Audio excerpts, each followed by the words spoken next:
mas gusto ko yung ano. Saka ano, mas gusto ko yung ano. Saka ano, mas gusto ko yung ano.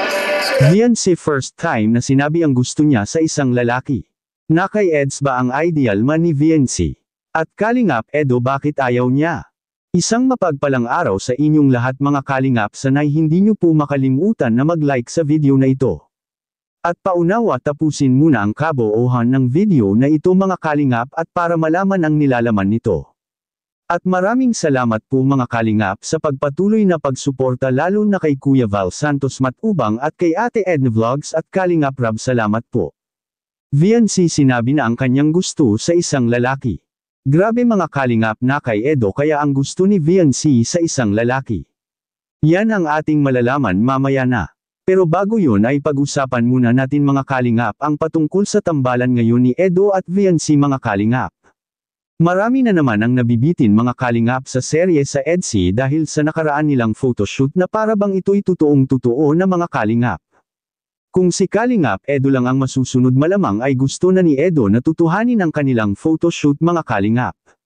May mga nakapagsabi rin sa mga minamahal nating taga-subaybay na si Edo Anya at Viancy ay bagay na bagay anya silang dalawa mga Kalingap at wala naman po tayong dapat pang sabihin patungkol dito at totoong-totoo naman na bagay talaga silang dalawa.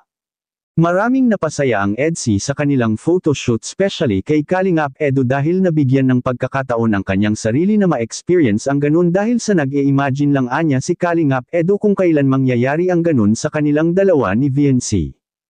Alam naman natin na si Viancy ay mas priority niya hanggang ngayon ang pag-aaral niya mga Kalingap at gusto muna nitong makapagtapos ng pag-aaral bago ito papasok sa isang relasyon mga Kalingap. Ngunit kahit ganun pa man ay kasama pa rin niya si Edo sa kanyang pangarap at hindi gusto ni Viancy na malayo at mawalay si Kalingap Edo sa kanyang mga plano mga Kalingap kagaya sa ating na-e-upload nakaraan at ito ang sinasabi ni Viancy mismo kay Kalingap Edo.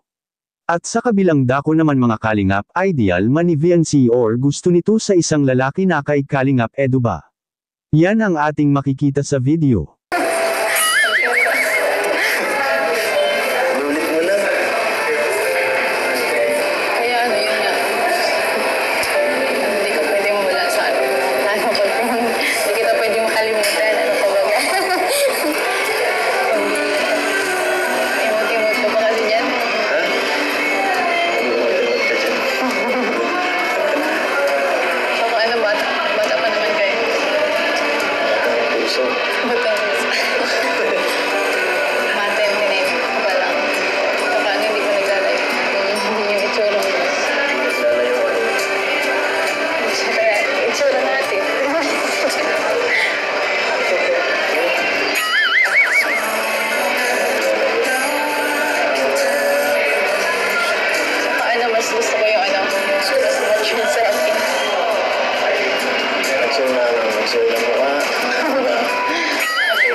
Gusto ni Viancy sa isang lalaki mga Kalingap na mas matanda sa kanya at matured pa kaysa sa kanya kung mag-isip.